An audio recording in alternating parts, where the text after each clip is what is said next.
ساڵانە و لە مۆرزەدا بە هەزاران کوردی جوو ڕوو لە یۆرشەلیم دەکەن بۆ بەشداریکردن لە ئاهەنگی تایبەت بە جەژنی سەیرانە.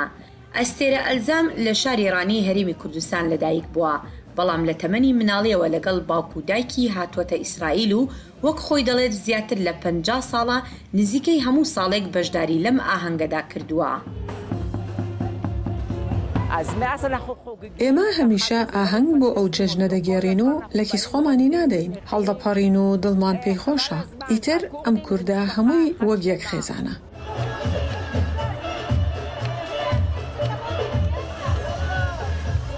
نسیم کە ناوە کوردیەکەی گۆدارە و لە زاخۆ لەدایک بووە دەڵێت لەگەڵ نزیکەی 25 کەس لە کوڕ و کچوونەوەکان و خزم و کەسوکاری بۆ ئاهەنگەکە هاتوون.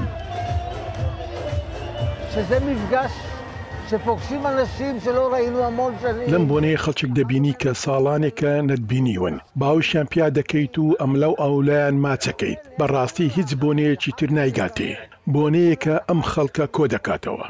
لە سەرانسەری وڵاتەوە دێن، زۆربەیان خێزانی جوتیار و گوند نشینن. هەرکە هاتم بینیم لە دەرەوە پاس لە دوای پاس ئاهاتن پڕبوون لە کورد.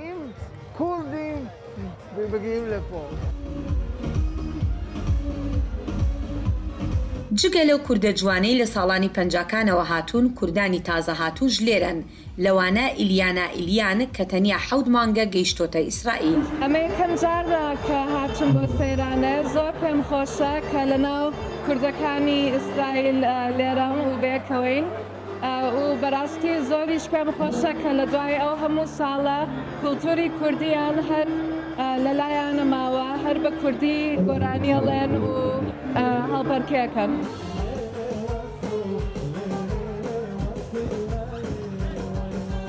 زۆرێک لەوانەی لەم ئاهەنگەدا بەشدارن باز لە پێکەوە ژیانی کوردی جوو مسلمان دەکەن و دەڵێن هەمیشە پەیوەندیان باش بووە، چ لە سەردەمی باوباپیرانیان لە کوردستان و چ لەمڕۆدا.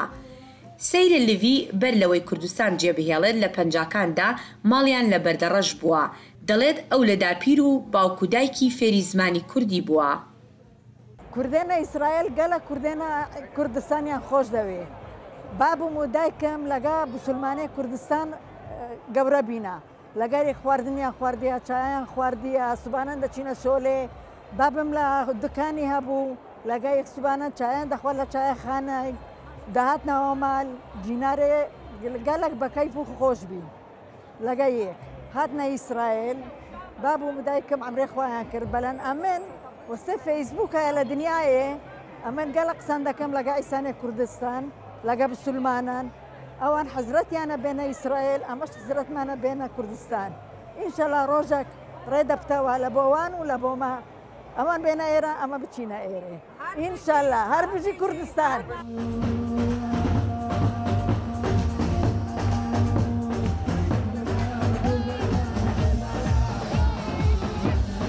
بەشی زۆری ئەم کوردانە بە ئاواتەوەن ڕۆژێک بڕۆنە کوردستان و چاویان بۆ خزمانەیان بکەوێت کە لە کوردستانن و یان هەر هیچ نەبێت بچنە سەر گۆڕی باوباپیرانیان.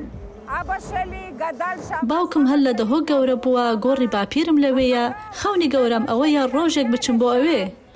بەشی زۆری کوردانی ئیسرائیل فێری زمانی کوردی نەبوون، بەڵام ڕەگۆڕیشەی خۆیان لەبیر نەکردووە و مێژووی باوباپیرانیان دەزانن و شانازی بە کوردبوونیانەوە دەکەن. سەیران هەر وشەی سەیرانی کوردیە. اینجا کاتی خۆی لە کوردستان جۆ کوردەکان بۆ چەند ڕۆژێک دەچوون بۆ دەشت و دەر و لەگەڵ خۆیان پەرتووکی پیرۆز و خواردنێکی زۆریان دەبرد هەتا لەو سروشتا کاتێکی خۆش ببەنە سەر. ئیتر کاتەکەیان بە گۆرانی و هەڵپەرکێ بردووەتە سەر. بۆیە ئێمەش بەم شێوەیە وابستەی ئەو نەریتەین.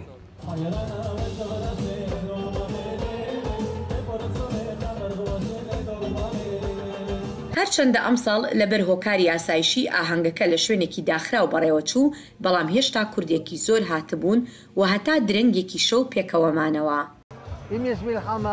تەنانەت ئەگەر شەڕیش هەبێت دەبێت ئاهەنگ بۆ ئەم جەژنە بجێڕین، کۆ دەبینەوە و سەیران دەکەین و ئیتر چی بکەین؟ ئەمە بەشێکە لە ژیانمان.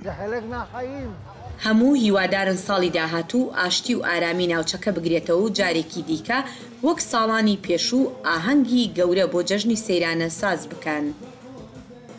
بۆ دەنگی ئەمریکا، ڕێکی ڕۆزن، یۆرشەلیم.